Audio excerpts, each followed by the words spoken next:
I hope you're having a wonderful day. Happy Saturday.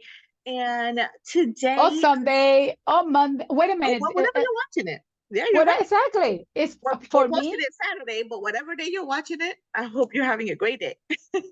For me, it's Friday every day. And that's the best. That's the best. I love a Friday. Today, Iris and I are going to talk a little bit about emotional regulation and separating our feelings from our behaviors. And I think in one of our first videos we talked about the cognitive triangles and how they're connected, right? So Yeah. thoughts, feelings, and behaviors tend to be interconnected, but we can separate them. And the importance of separating the feeling from the behaviors, because sometimes our feelings can make us act in a rash way, right?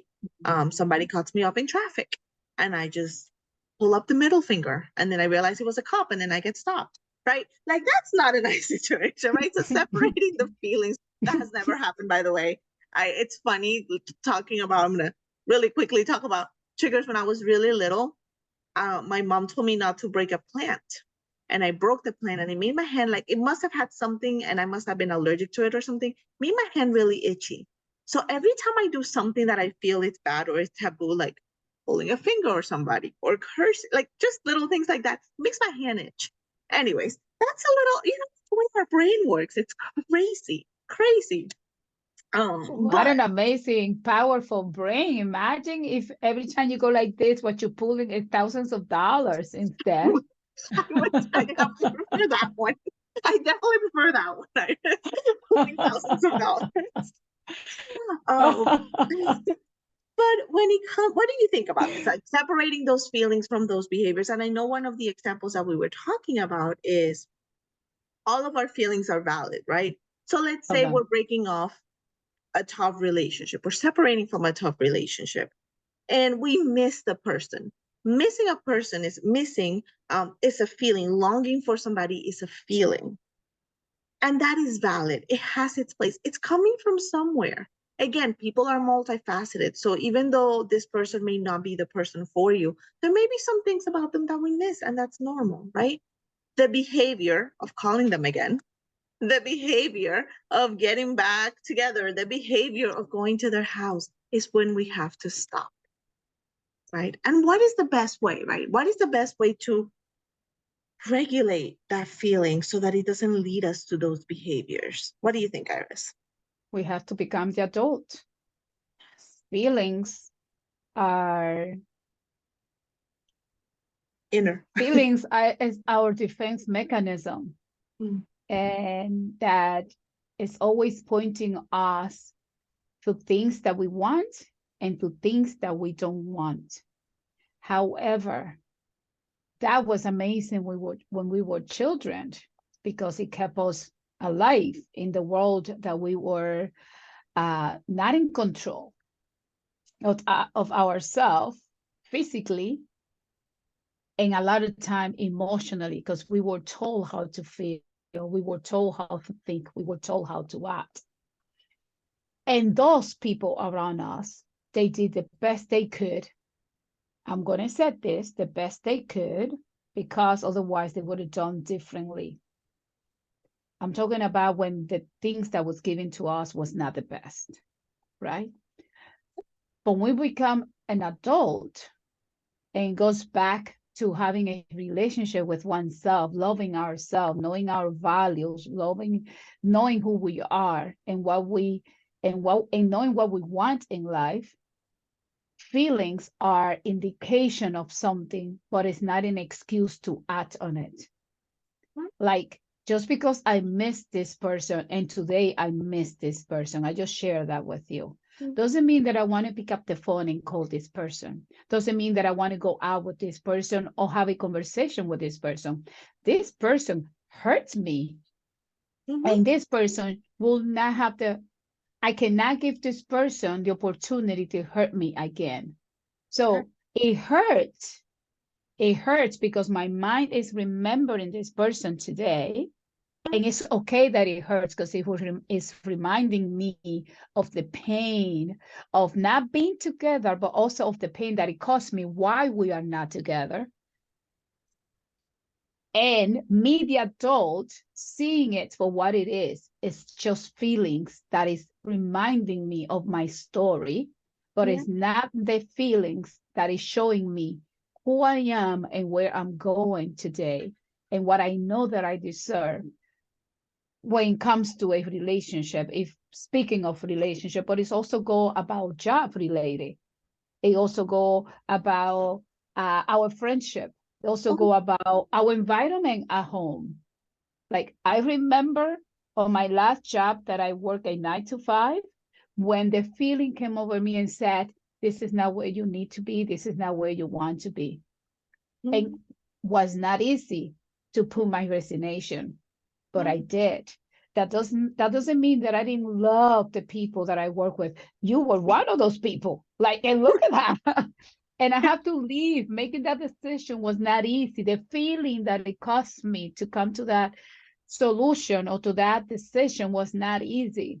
But I knew I have to do it for my peace, for my health, for my for me, for the things that I value. So just because you miss someone or just because you want to eat a cake doesn't mean you should eat it. Yes. Oh, I love that. Just because you want to eat that cake does not mean that you should eat it. And there's this concept of cognitive reappraisal. And I know it's like big words, but cognitive reappraisal is the concept of, or is the process of altering the way we think about that feeling. So, like you said, you miss him, right? Or you want to eat the cake, or you want to punch that coworker that just said something horrible, right? Like you want to do this thing because you got angry, or because of missing, or because of a feeling. And then all of a sudden you reappraise it, right? You reappraise, am I missing him, or am I missing a specific part? Am I missing a specific feeling? And then once you realize, I'm not missing him, I'm missing this specific feeling, then the question is, how do I get to that feeling again? Right? And that's the key. Am I really mad about am I that mad about what the person said? Right? What's another way that I can handle this situation? Right? And then this is when we want to cognitive reappraise those really strong emotions that are going to lead to a negative behavior. Again, emotions are valid, behaviors are not always valid. So we want to make sure we separate those two things, and taking the time to get to know what we need so that we don't fall back into a negative relationship, getting into trouble because I punched somebody that I wasn't supposed to. It sounds like I'm very aggressive. I'm not, but I'm just saying punching somebody just to give another example. So I don't punch that person, and so I breathe, right? Knowing who Uh-huh. to go around. That's so important for emotional regulation, knowing who to go around and who to get help from. Who's that person that you can call and say, hey, I'm really missing him, and I'm about to call, and have that person remind you, this is the list of reasons why you don't want to call that person. Or And or journal journal. about it. It could be your own. Look, one of my favorite Talk things on to do, yourself in the mirror. Have a conversation with yourself. have write out. And this is something that I've done with so many of my clients, and let it be a negative relationship, or you're recovering from something else, anything. Write a letter to yourself for when you want to go back, right? Because usually when you're ready to write this letter is because you have gone through a path of recovery where you're like, that wasn't good for me. And write a letter to yourself. And when you're so close to calling, let's say towards the beginning of that separation, and you're so close to calling back, read that letter and be like, no, yeah, I remember. I remember why I don't want to do this, right? Or right before you have that drink, or you take those drugs, or you Or have know, a picture of yourself when you were a child and remember that your job is to protect that child in you. yes, protect Have you. that Yes. that that you have to be the adult that's making the decision, and every decision that you make has a consequence. And let's say it's a relationship with another, you know why it ended. And one thing that you mentioned, you're missing a part of this person. One thing I have in my process of becoming aware of myself and loving me, I don't miss him. I miss how he used to make me feel. It's not that I want him, because I don't. It's how I felt, the freedom I suddenly became when I met this person. Mhm. Something that I never seen in my life before, that I experienced before, which is still within me. So it's not about him, it's about becoming aware of what part of me I'm neglecting right now that I need to get in touch with. Yes. Oh, Iris, beautiful. It's, it's That's that part. That's that That's the part. part, which is the self, It's the self. the Oh, child. the child. I love it. I love it, love it, love it. What do you guys think? Throw some comments down there on the chat. Like, subscribe, all Let those us wonderful know. things. Let us know what you think. I And hope don't that suffer. Don't suffer alone. Reach out. We are here to help. This is our purpose. And everyone needs help. Coming from someone that wouldn't even open her mouth to ask for help, not even for a glass of water. We all need help. We all need help. And it's beautiful to get helped. Mhm. So Yep. reach out. And pay it forward. I think we all pay it forward. I think sometimes it's Yes. easier to help others than to receive help, but remembering receiving help gives us so much more understanding of ourselves. And we are interdependent beings. And I mean, this is Stephen Covey back in the day for me, because it was one of the first books I ever read in English, was a Stephen Covey book. I forgot the name of it. The 7 Habits of a Highly Effective Person. It was a reading that I had to do in school. And it was one of the first books I ever read in English. But I love his concept of we're not independent, we're not dependent, we are interdependent on one another.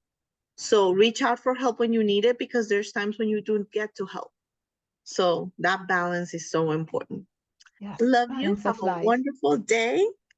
I Bye. love you.